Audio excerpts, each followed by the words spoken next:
What's up, guys? It's Scotty here with Will Ball for Soup, and I have two very special guests. You guys may have seen them on Will Ball for Soup before. This is round 3 of the collabs. Who we got in the house, boys? Yo, I don't like you. My name is Jake. I'm Nick from Team Insanity. Nick, you look like you can play on Russian Legion or be a police officer. You know, I'm Polish and German from my ancestors, all right? Nick is a nerd. I'm Polish too, but my parents tell me to deny that I'm Polish because they have old world prejudice. I'm a thoroughbred American citizen. And today's topic is called Paintball Customer Service. Now, all three of us have worked in various positions in the paintball industry, and we have some bangers of life stories, because I know Will Ball for Soup is all about the life stories, and we want to tell some stories that all fit together in this paintball customer service episode. Some of this footage is going to come from Jake. Some of it might come from my backlog. I'm not sure. We'll find out when we get there.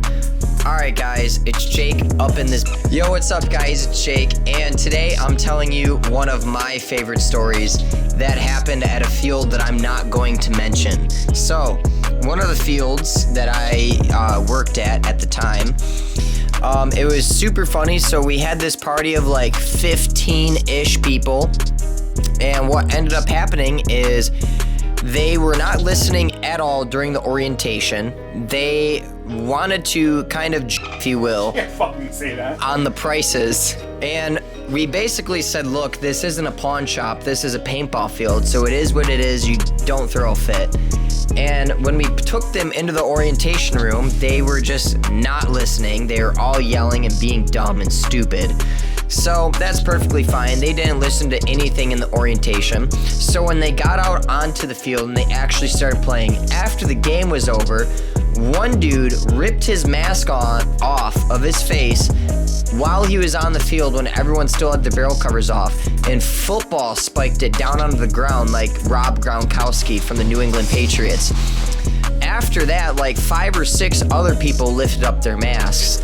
And at that point, we were just like, all right, well, you guys obviously can't listen and pay attention to the rules, so we just can't have you guys playing here.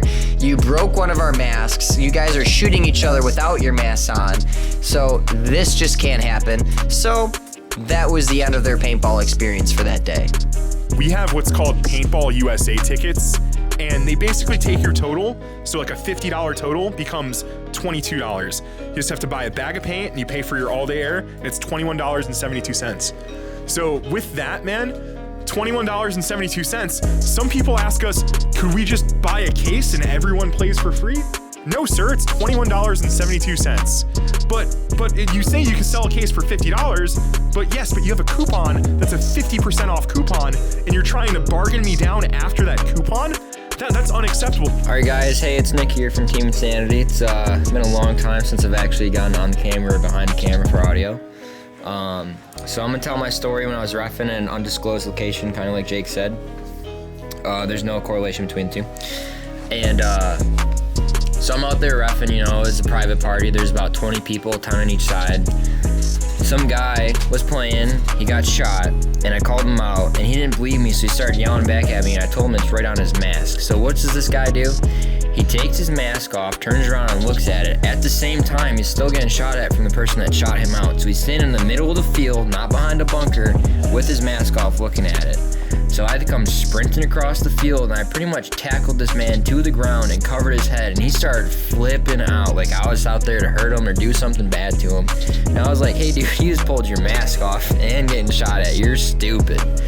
So I took his mask and I threw it back on his head, and I kicked him off the field. He was done for that day.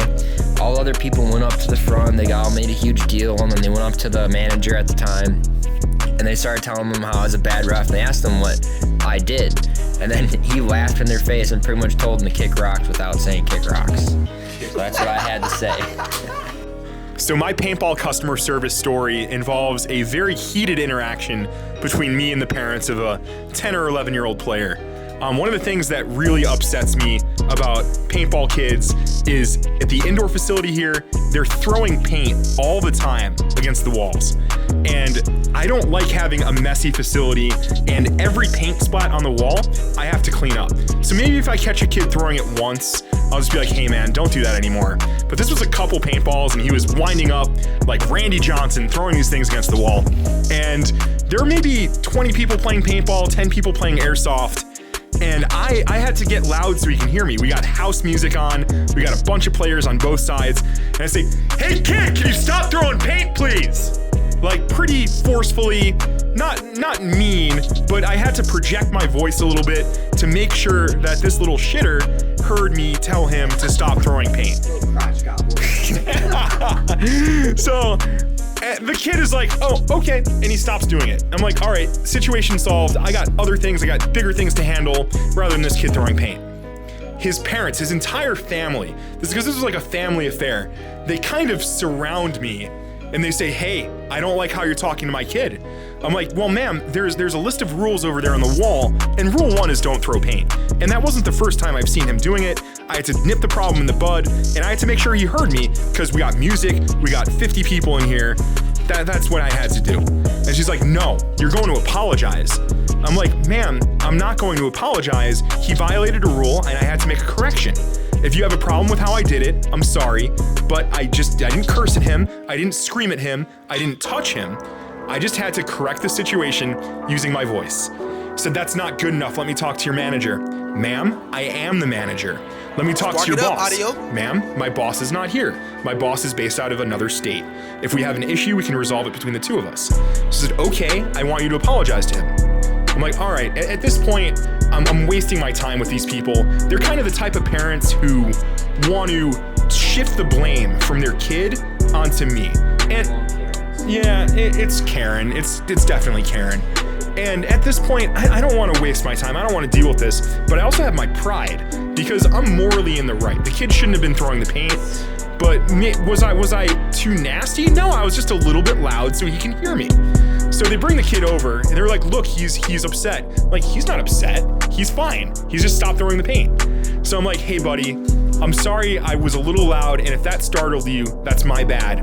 But we have to respect the rules of the facility, and we have to do things by the book. Every time you throw paint, either me or my employees, we have to clean it up. And that's not cool, man. You're making things extra hard for us. But if I was too loud, I apologize for that." He's like, "Let me shake your hand." So I put up my hand, he shakes it. End of story. Long story short, a kid, a little shitter, a little crotch goblin, was throwing a bunch of shit at the wall. And you know what? It wasn't just paintballs, it was also candy and a bunch of other things because it was a birthday party. Boogers, there's probably a few boogers. It was a little bit of everything. So the kids were throwing everything around. And so what I did was, after telling them, I just sort of like what Scott said, is I said a couple different times, "Stop throwing that." Either it was paint or it was candy that was unopened that they put in their mouth and that they threw. So when they didn't listen, there was about 15 kids that were throwing candy and paintballs at each other. I came behind the area that I was working. I got very loud and I said, "All right, all of you guys are cleaning up our entire facility." So I came behind the counter, I grabbed all of our rakes that we use to clean, and I grabbed all of our dustpans, and I grabbed also a couple brooms that we have, and I made them clean up the entire area that they made dirty while the parents watched. And as the parents were staying there, I said, "This is your fault." And as they were cleaning everything, I made them clean every portion where they took microfibers and they cleaned walls, they cleaned everything. And guess what? The kids did it because they knew that they were in the wrong, and the parents didn't argue with me because they also knew the kids were in the wrong, because they sat through the orientation where we told them, "You're not allowed to throw anything at the walls or in our facility." So at the end of the day, the parents kind of understood they just can't put their children on a leash. That's pretty much where it was, and they weren't paying any attention to their children. So as I was being their daycare center and I was watching their children, I made them clean everything up.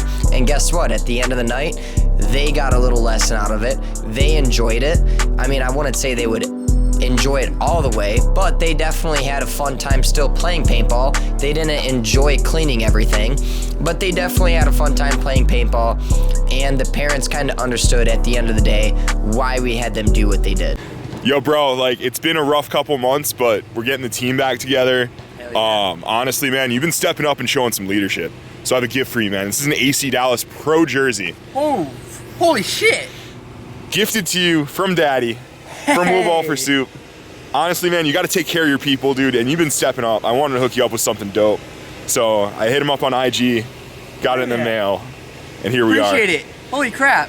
Dude, tell him what's up. Hi, honey. Are you getting us all pizza? I ordered. Do you think one pizza is enough, or do I need two? 2 would be sufficient.